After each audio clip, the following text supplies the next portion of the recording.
Hello students, आज के video में हम सेंटअप एग्ज़ाम के बहुत ही महत्वपूर्ण क्वेश्चन जिसके आधार पर बोर्ड एग्ज़ाम में हमेशा क्वेश्चन पूछे जाते हैं। ठीक है, बार बार ऐसे क्वेश्चन बोर्ड एग्ज़ाम में पूछे जाते हैं जो आप लोगों के लिए काफ़ी हेल्पफुल होगा। ठीक है, ये सेंटअप एग्ज़ाम में पूछा गया क्वेश्चन है और ऐसे क्वेश्चन ही बोर्ड एग्ज़ाम में पूछे जाते हैं। तो देखिए, इसके पहले वाले वीडियो में हम 18 तक क्वेश्चन जो है क्वेश्चन को सॉल्व कर दिया था। 18 तक जो है क्वेश्चन इसके पहले वाले वीडियो में मैंने सॉल्व कर दिया है। चलिए 19 नंबर क्वेश्चन देखते हैं। ये भी बहुत ही महत्वपूर्ण क्वेश्चन है। चलिए, क्वेश्चन कह रहा है कि त्रिभुज ABC में D समानांतर BC, D जो है BC के समानांतर है, यदि D equal to 3 centimetre, BC equal to 6 centimetre एवं त्रिभुज ADE का क्षेत्रफल 15 सेंटीमीटर स्क्वायर है, तो त्रिभुज ABC का क्षेत्रफल ज्ञात करना है। ठीक है, त्रिभुज ABC का क्षेत्रफल निकालना है। क्वेश्चन देख लीजिए। तो सबसे पहले हम एक त्रिभुज बनाएंगे यहाँ पर। ठीक है, एक त्रिभुज यहाँ पर देख लेंगे। यह त्रिभुज ABC है। इसमें दिया है कि D समानांतर है BC। ठीक है, D जो है BC के क्या है, समानांतर है, तो समानांतर लिख दिए। और यहाँ पर D का मान दिया 3 सेंटीमीटर और BC का मान दिया 6 सेंटीमीटर। और त्रिभुज ADC, त्रिभुज ADE का क्षेत्रफल जो दिया है, AD का क्षेत्रफल दिया है 15 सेंटीमीटर स्क्वायर, तो इसको हम लिख देंगे। ठीक है, चलिए उसके बाद D बराबर कितना दिया है 3 सेंटीमीटर, तो 3 सेंटीमीटर लिख देंगे यहाँ पर। फिर BC का मान कितना दिया है 6 सेंटीमीटर, तो यहाँ पर हम लिख देंगे 6 सेंटीमीटर। ठीक है, चलिए अब जो है देखिए, यहाँ पर ABC और ADE दोनों जो है त्रिभुज है, तो दोनों त्रिभुज क्या है, समरूप त्रिभुज है। यहाँ पर एक कोण जो है घनिष्ठ है, या जो एक दूसरे के समानांतर है, तो यह कोण इस कोण के बराबर हो जाएगा। ठीक है, संगत कोण से यह कोण इस कोण के बराबर होगा, तो क्या हो जाएगा, यह समरूप त्रिभुज। लिखेंगे यहाँ पर, चूंकि त्रिभुज ABC समरूप त्रिभुज ADE। ठीक है, समरूप त्रिभुज है, इसलिए क्या हो जाएगा, ये फॉर्मूला क्या हो जाता है कि क्षेत्रफल का जो अनुपात होता है वो भुजाओं के वर्गों के अनुपात के बराबर होता है। यहाँ पर लिख देंगे एरिया ऑफ त्रिभुज ABC बटे एरिया ऑफ त्रिभुज ADE इक्वल टू। ठीक है, दोनों का एरिया जो है उसके भुजा, तो भुजा क्या हो गया यहाँ पर BC बटे DE, इसके भुजाओं के अनुपात के वर्ग के बराबर होता है। क्षेत्रफल का जो अनुपात होता है, समरूप अगर त्रिभुज हो तो क्षेत्रफल का अनुपात भुजाओं के वर्गों के अनुपात के बराबर होगा यहाँ पर। तो देखिए, या अब त्रिभुज ABC का क्षेत्रफल तो नहीं दिया है, इसका क्षेत्रफल हमको निकालना है, तो लिखेंगे त्रिभुज ABC बटे, अब एरिया ऑफ त्रिभुज ADE, तो एरिया ऑफ त्रिभुज ADE का मान कितना दिया है। ठीक है, अब एरिया ऑफ त्रिभुज ADE का मान दिया है, देख लेते हैं यहाँ पर 15 सेंटीमीटर, तो यहाँ पर हम लिख देंगे 15 इक्वल टू BC का मान दिया 6, तो 6 हो गया, बटा DE का मान दिया 3, तो 3 लिख देंगे, तो होल स्क्वायर हो जाएगा। या एरिया ऑफ त्रिभुज, देखिए यहाँ पर एरिया ऑफ त्रिभुज ABC बटा 15 बराबर है 3 दूनी 6 हो जाएगा, 2 के स्क्वायर 4 हो जाएगा। या एरिया ऑफ त्रिभुज लिखेंगे यहाँ पर, एरिया ऑफ त्रिभुज ABC बराबर 15 गुने 4 गुना कर देंगे तो कितना हो जाएगा 60 सेंटीमीटर स्क्वायर। ठीक है, क्या निकालना था हमको, त्रिभुज ABC का क्षेत्रफल निकालना था। देखिए यहाँ पे त्रिभुज ABC का क्षेत्रफल निकालना था हमको, तो लिख देंगे यहाँ पर, इसलिए चाहे अतः लिख देंगे, अतः त्रिभुज ABC का क्षेत्रफल बराबर 60 सेंटीमीटर स्क्वायर आंसर हो गया। ठीक है, तो इस तरह से हमारा क्वेश्चन यह सॉल्व हो गया। अब हम क्वेश्चन नंबर 22 को देखेंगे। ठीक है, नेक्स्ट क्वेश्चन नंबर 22। इसके पहले क्वेश्चन जो है 20-21 या सिद्ध करने वाला क्वेश्चन है, थेल्स प्रमेय पर आधारित क्वेश्चन है, जिसको मैंने एक वीडियो बनाकर सॉल्व कर दिया है। ठीक है, तो चलिए क्वेश्चन नंबर 23 देखते हैं। 23 कह रहा है कि यदि, बहुत ही VBA क्वेश्चन है, बहुत ही इंपॉर्टेंट क्वेश्चन, यदि 3 tan थीटा इक्वल टू 4, तो 3 sin theta plus 2 cos theta बटा 3 sin theta minus 2 cos theta का मान निकालना है। ठीक है, इसका मान निकालना है, कैसे मान निकालेंगे इसका, चलिए देखते हैं। यहाँ क्वेश्चन लिख देंगे,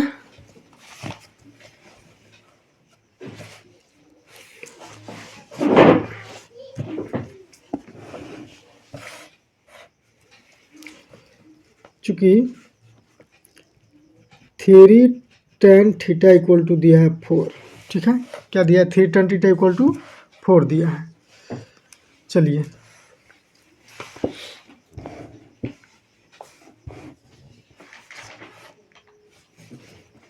या tan थीटा इक्वल टू 4/3 हम लिख सकते हैं, ठीक है। चूँकि देखिए यहाँ पर 3 tan थीटा इक्वल टू 4 है, तो tan थीटा इक्वल टू 4 या 3 गुना में है, तो इधर आकर तो बटा में हो जाएगा 4/3। अब tan थीटा इक्वल टू 4/3 है, तो मान लेते हैं इसको हम थीटा मानते हैं, थीटा। तो यह हमारा क्या हो जाएगा? लंब हो जाएगा, या आधार हो जाएगा, और या कर्ण हो जाएगा, या P हो जाएगा, B हो जाएगा, और या H हो जाएगा। तो tan थीटा का फॉर्मूला क्या होता है? इसको हम लाल बटा कक्का पर निकालेंगे, लाल बटा कक्का पर, ठीक है। तो यह लंब मतलब लंब हो गया, आधार हो जाता है, या लंब हो जाता है, या कर्ण हो गया, या कर्ण हो गया, या आधार हो गया। तो यह साइन कॉस टेन, कॉस एक सेक कॉट, ठीक है। इसको साइन बोलते हैं, इसको कॉस बोलते हैं, इसको टेन बोलते हैं, या कॉसेक हो जाता है, या सेक हो जाता है, और या कट हो जाता है। तो मान लीजिए कि यहाँ पर साइन थीटा का फॉर्मूला अगर निकालना हो तो लंब बटा कर्ण हो जाएगा, कॉस थीटा का निकालना हो तो आधार बटा कर्ण हो जाएगा, और tan थीटा का निकालना हो तो लंब बटा आधार हो जाएगा, ठीक है। तो tan थीटा बराबर क्या हो जाएगा? लंब बटा आधार, अर्थात P/B। P को लंब बोलेंगे और B को आधार बोलेंगे। इसको थीटा मानेंगे तो यह हमारा P हो गया, P का मान 4 हो गया, और यह B का मान 3 हो गया। और AC हम निकाल देंगे। अब लिखेंगे चूँकि P बराबर 4 और B बराबर 3, तो AC निकाल देते हैं। AC बराबर, तो AC बराबर क्या हो जाएगा फॉर्मूला? मतलब AC क्या है? कर्ण है। तो AC का फॉर्मूला हो जाता है P square plus B square, अर्थात लंब स्क्वायर जोड़ा आधार स्क्वायर, तो रूट अंडर। P का मान 4, तो 4 का स्क्वायर हो जाएगा प्लस 3 का स्क्वायर इक्वल टू 16 प्लस 9, ठीक है। 16 प्लस 9 हो गया, तो रूट अंडर हो गया 25। अब 25 का वर्गमूल 5 हो गया, ठीक है। कितना निकल गया इसका? 5। तो AC का मान निकल गया 5। चलिए अब हमको क्या किसका मान निकालना है उसको हम लिख देते हैं। अब लिखेंगे, अब 3 sin theta plus 2 cos theta बटे 3 sin theta minus 2 cos theta, इसका मान निकालना है। 3 sin theta plus 2 cos theta, अब मान सेट कर देंगे। तो 3 गुने, देखिए अब साइन थीटा, तो साइन थीटा का फॉर्मूला क्या हो जाएगा? लंब बटा कर्ण, इस पर लाल बटा कक्का पर लंब बटा कर्ण हो जाएगा। तो लंब का मान कितना दिया है? अर्थात P, ठीक है। यहाँ फॉर्मूला भी हम लिख सकते हैं, साइन थीटा पर लंब बटा कर्ण, अर्थात P बाई क्या हो गया? B प्लस 2 गुने कॉस थीटा, तो फॉर्मूला हो जाता है B बाई आधार बटा कर्ण, अर्थात B/H। यहाँ पर लिख देंगे B/H बटा, आसान होगा आप लोगों को बनाने के लिए। तो 3 इंटू, यहाँ भी साइन थीटा है, तो यहाँ भी P/B हो जाएगा, लंब साइन थीटा लंब बटा कर्ण P/H, H होगा यहाँ पर, ठीक है। B नहीं होगा यहाँ पर, P/H होगा, P/H, ठीक है। लंब बटा P से परपेंडिकुलर, A से हाइपोटेनस, लंब बटा कर्ण P/H माइनस 2 गुने, फिर कॉस थीटा है, तो कॉस थीटा का फॉर्मूला क्या होता है? B बाई आधार बटा कर्ण, अर्थात B/H। चलिए अब इसमें मान सेट कर देते हैं। तो 3 गुने P/H है, तो P का मान कितना लिखे हैं यहाँ पे? 4, और H का मान हमारा आया है 5। देखिए यहाँ P का मान 4 है और H का मान 5 है, हाइपोटेनस। तो यहाँ मान सेट कर देते हैं। P का मान दिया है 4, तो 4 हो गया बटा H का मान है 5 प्लस 2 गुने, फिर B का मान 3 है, तो 3 लिख दे यहाँ पर। देखिए B का मान, यहाँ पर B का मान कितना है? 3 है, अर्थात बेस यहाँ पर 3 है, तो 3 हो जाएगा 3/5 बटे 3 इंटू, फिर यहाँ पर P का मान 4 और H का मान 5, यहाँ माइनस हो गया 2 इंटू 3/5, ठीक है। केवल माइनस प्लस का यहाँ पर फर्क है। गुना करेंगे तो 4 12/5 जाएगा, प्लस 6/5 बटा 12/5 माइनस 6/5। चलिए अब यहाँ 5 का एलसीएम लेंगे तो 5 हो जाएगा, इसको 12 प्लस 6 लिख देंगे बटा 12 माइनस 6/5 हो गया। देखिए बार 6 18/5 बटा, या 12 में 6 घटे कितना होगा 6/5 इक्वल टू अब 18/5 गुने 5/6। ठीक है, ये देखिए 12 5 5 के लिए 5 हुए तो 12 + 6 12 6 18/5, यहाँ 12 में 6 घटे 6 6/5। अब 5 से 5 कट जाएगा, 6 त्रिका 18 हो गया। कितना निकल गया आंसर हमारा? 3 आंसर निकल गया। ठीक है, चलिए अब नेक्स्ट क्वेश्चन को देखेंगे। नेक्स्ट क्वेश्चन देखेंगे, क्वेश्चन नंबर 23।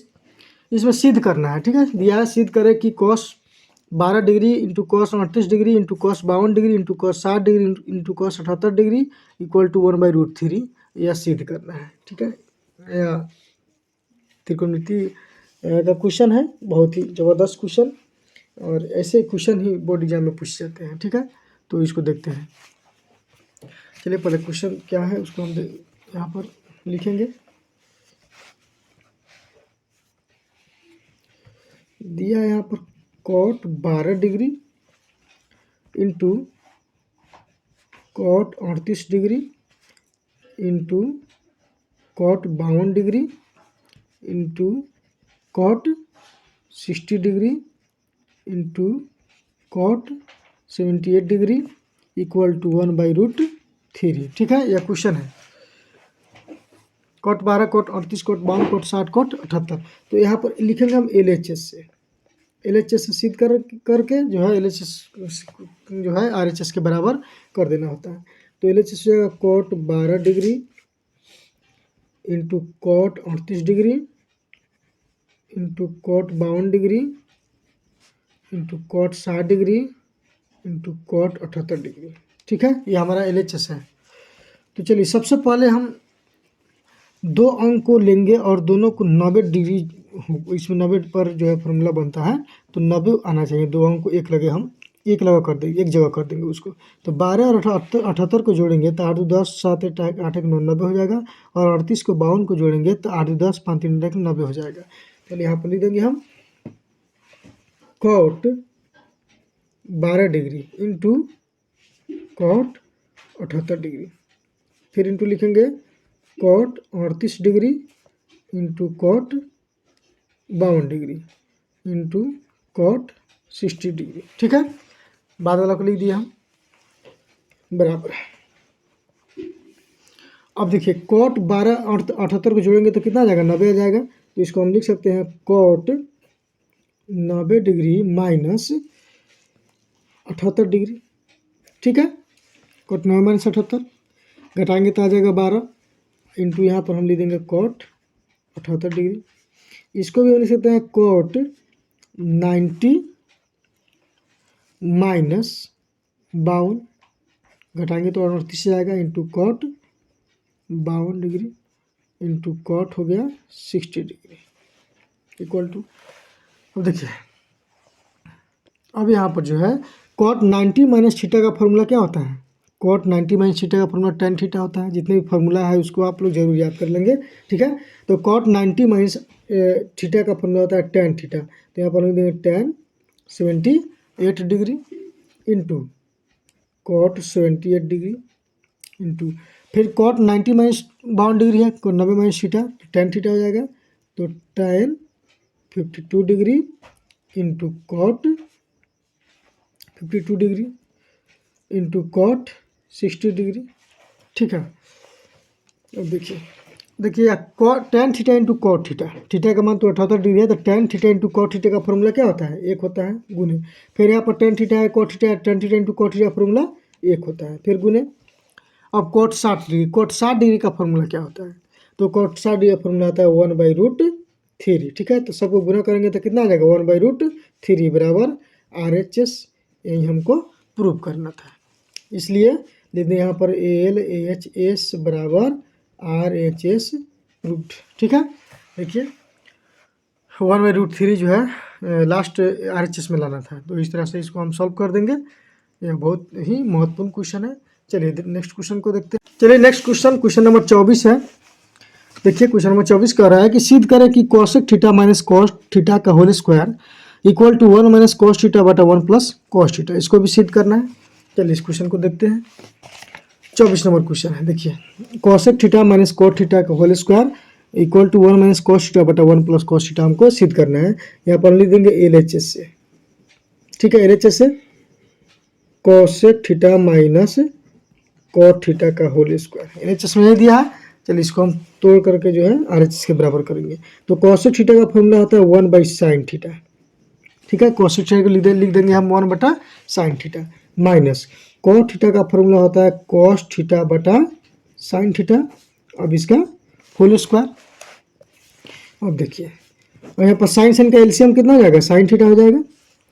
अब साइन यहाँ कटेगा तो 1 माइनस, उसी तरह से 1 माइनस कॉस थीटा का होल स्क्वायर हो जाएगा इक्वल टू, इसको हम दो बार लिख सकते हैं 1 minus cos theta into 1 minus cos theta बटा, ठीक है, स्क्वायर है तो दो बार लिख दिए इसको।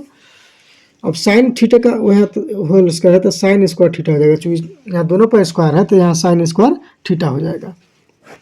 देखिए तो 1 minus cos theta into 1 minus cos theta बटा साइन स्क्वायर थीटा का फॉर्मूला होता है 1 माइनस कॉस स्क्वायर थीटा, तो 1 माइनस कॉस स्क्वायर थीटा लिख देंगे। मान लीजिए कि यहाँ का अगर इसको स्क्वायर करेंगे तो ए स्क्वायर माइनस बी स्क्वायर का फॉर्मूला पर हो जाएगा। देखिए अब 1 minus cos theta into 1 minus cos theta बटे, अब ए स्क्वायर माइनस बी स्क्वायर का फॉर्मूला होता है ए माइनस बी इंटू ए प्लस बी, या प्लस बी इंटू ए माइनस बी, इसको हम लिख सकते हैं ए प्लस बी मतलब 1 plus cos theta into 1 minus cos theta, ठीक है। देखिए क्या होता है फॉर्मूला, ए स्क्वायर माइनस बी स्क्वायर का फॉर्मूला होता है ए प्लस बी इंटू ए माइनस बी, तो इसी आधार पर हम इसको लिखेंगे ए प्लस बी, एक को एक मान लेंगे, बी हमारा कॉस थीटा होगा तो ए प्लस बी इंटू ए माइनस बी। यहाँ ए माइनस बी से वाला कट गया, 1 माइनस कॉस थीटा से 1 माइनस कॉस थीटा कट गया, तो 1 माइनस कॉस थीटा बटा 1 प्लस कॉस थीटा बच गया, ठीक है, यही सिद्ध करना था हमको। देखिए 1 माइनस कॉस थीटा बटा 1 प्लस कॉस थीटा, यहाँ लिख देंगे बराबर RHS, इसलिए LHS बराबर RHS प्रूव्ड हो गया, ठीक है। इस तरह से इसको प्रूव कर देंगे। अब नेक्स्ट क्वेश्चन को देखेंगे। चलिए क्वेश्चन नंबर 25 देखते हैं। दिया कि एक वृत्त की परिधि 22 सेंटीमीटर है, तो इसके एक चतुर्थांश का क्षेत्रफल निकालना है, ठीक है, क्या निकालना है, एक चतुर्थांश का क्षेत्रफल, वृत्त का परिधि दिया है तो चतुर्थांश का क्षेत्रफल निकालना है। चलिए इसको भी देखते हैं।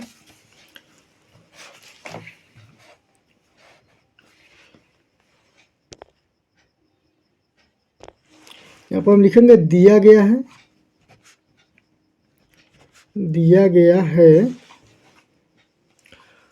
क्या, वृत्त की परिधि, वृत्त की परिधि का मान कितना दिया है 22 सेंटीमीटर, ठीक है, 22 सेंटीमीटर। ओ तो उसके चतुर्थांश का क्षेत्रफल निकालना है, तो इसलिए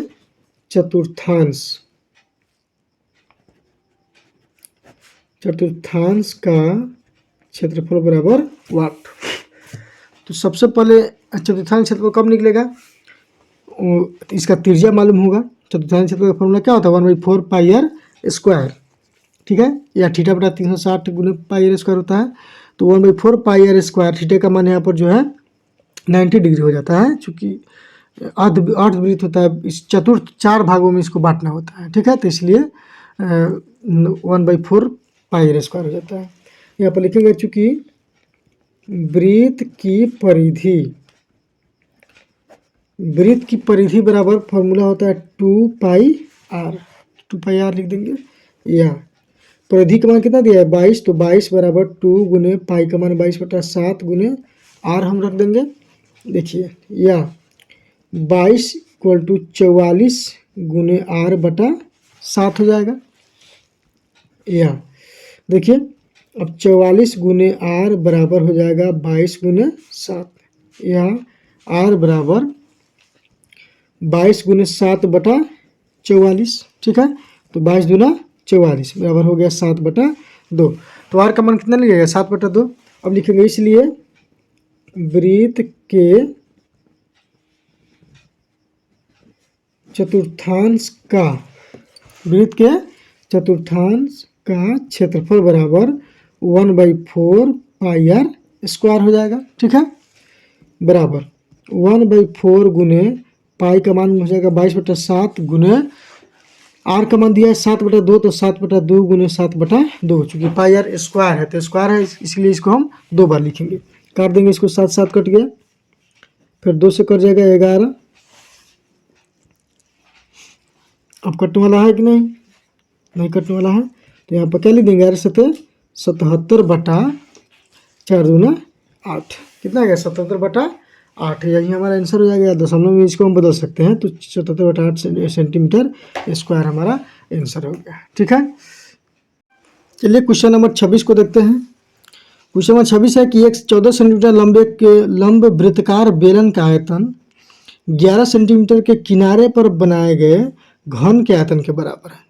ठीक है, चूँकि बेलन का जो आयतन है घन के आयतन के बराबर है, तो बेलन की त्रिज्या निकालना है। ठीक है, क्या निकालना है, बेलन की त्रिज्या। चलिए देख लेते हैं। देखिए यह क्या है, यह बेलन है, इसका ऊंचाई दिया है 14 सेंटीमीटर और यह एक घन है।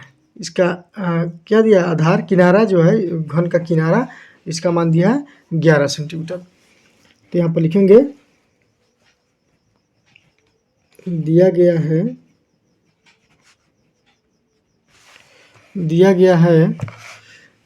बेलन की ऊंचाई दिया है इसमें, तो यहाँ पर लिख देंगे बेलन की ऊंचाई बराबर 14 सेंटीमीटर, बेलन की ऊंचाई 14 सेंटीमीटर दिया है। अच्छा, उसके बाद घन का किनारा या घन का भुजा भी लिख सकते हैं, तो घन का किनारा का मान कितना दिया है, 11 सेंटीमीटर। ठीक है, इसको हम एच मान लेंगे, इसको ए मान सकते हैं। ये क्या हो गया, एच हो गया और यह ए हो गया किनारा। चलिए अब लिखेंगे यहाँ पर प्रश्न से, कह रहा है कि बेलन का जो आयतन है वो घन के आयतन के बराबर है। यहाँ पर लिखेंगे चूँकि बेलन का आयतन बराबर घन का आयतन। ठीक है, बेलन का आयतन बराबर घन का आयतन। तो बेलन का आयतन का फॉर्मूला क्या होता है, फॉर्मूला इसको लिखेंगे, बेलन का आयतन बराबर pi R square H equal to घन का आयतन, तो घन का आयतन का फॉर्मूला होता है एक क्यू लिख देंगे या। चलिए अब पाई का जो है मान रख देते हैं, 22/7 गुने आर स्क्वायर का मान तो हमको निकालना है, तो आर स्क्वायर लिख देंगे गुने एच का मान दिया है 14, तो यहाँ पर 14 लिख देंगे इक्वल टू ए क्यू या।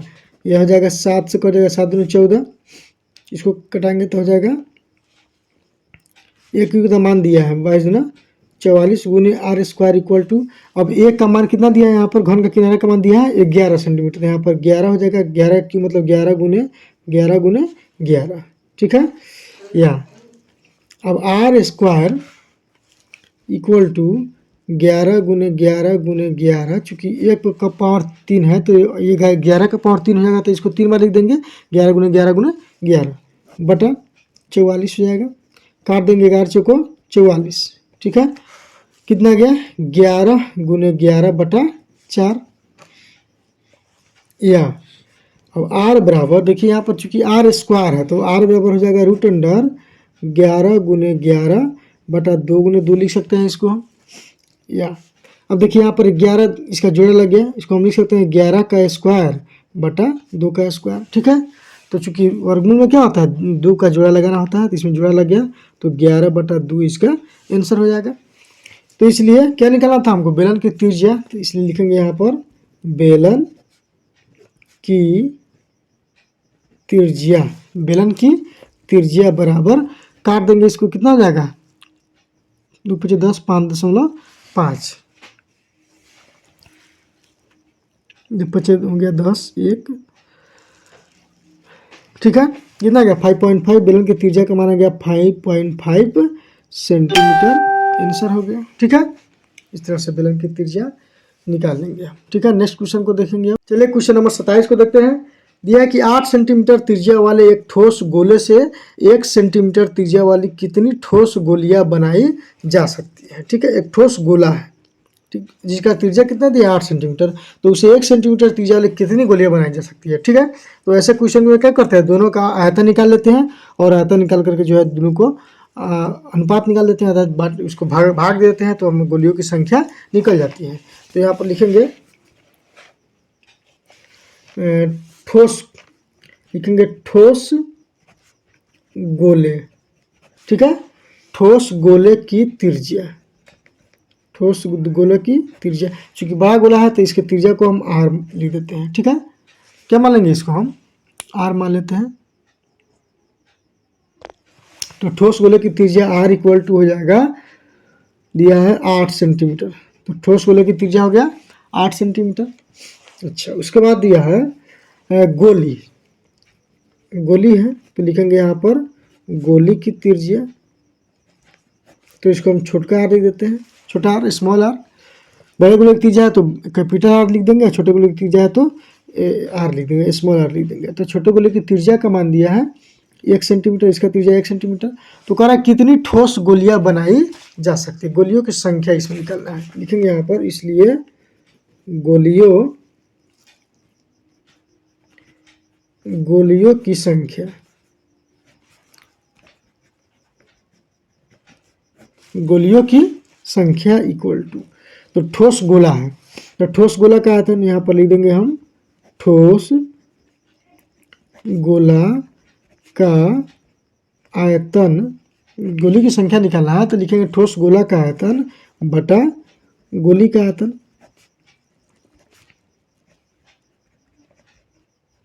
बटा गोली का आयतन, दोनों को भाग दे देंगे, आंसर निकल जाएगा ठोस गोला का आयतन। तो गोला का आयतन क्या था, 4/3, ठीक है, 4 लिखेंगे यहाँ पर, 4/3 पाई आर क्यू। तो यहाँ पर ठोस गोला का क्या मान है, आर मान है, तो कैपिटल आर लिखे हैं तो 4/3 पाई आर क्यू, कैपिटल आर लिख देंगे, बटा 4/3 पाई स्मॉल आर का क्यू हो गया। चलिए, तो 4/3 पाई गुने, अब कैपिटल आर का मान दिया 8, ठीक है, कितना दिया है, इसका मान दिया 8, तो 8 का क्यूब हो जाएगा, 8 का क्यूब बटे 4/3 पाई गुने छोटका स्मॉल आर है तो स्मॉल आर का मान 1 दिया है तो 1 का क्यूब हो जाएगा। अब देखिए, यहाँ से यह कट गया, यहाँ से कट गया, तो 8 का क्यूब का मतलब कितना हो गया, 8 गुने 8 बटा 1 का क्यूब हो गया, 1 गुने 1। अब इसको गुना कर देंगे, 8 में 8 से गुना कर देंगे, फिर 8 से गुना कर देंगे, तो हमारा आंसर निकल जाएगा। तो 8 8 64, कितना हो जाएगा, 64 गुने 8, बटा में 1 ऐसे छोड़ देंगे, 800 को 32 घात में 3, 8 से 48, 48 3 51, 512। ठीक है, गोलियों की संख्या कितनी निकल गई, 512 आंसर हो गया हमारा। लिख देंगे, इसलिए अभीष्ट गोलियों की संख्या, अभीष्ट गोलियों की संख्या जो है वो हो जाएगी 512 आंसर। ठीक है, लिखेंगे अभीष्ट गोलियों की संख्या इक्वल टू 512। ये हमारा क्वेश्चन बन गया। इस तरह से इस क्वेश्चन को सॉल्व करेंगे। चलिए क्वेश्चन नंबर 28 को देखते हैं। क्वेश्चन नंबर 28 दिया है कि 2 सिक्कों को एक साथ उछाला जाता है, 2 सिक्का है उसको एक साथ उछाला जाता है, तो अधिकतम एक चित्त आने की क्या प्रायिकता होगी। ठीक है, कह रहा है कि अधिकतम जो है, कम से कम अधिकतम जो है अधिक से अधिक एक चित्त आने की प्रायिकता क्या हो सकती है। तो चलिए इसको देखते हैं। मान लीजिए कि यह 2 सिक्का है, तो सिक्का में क्या होता है, हेड होता है या टेल होता है, हेड होता है या टेल होता है, मतलब चित्त होता है या पट होता है। ठीक है, यहाँ पर लिखेंगे, चूँकि ठीक है, इसको लिखेंगे हम, चूँकि दो सिक्के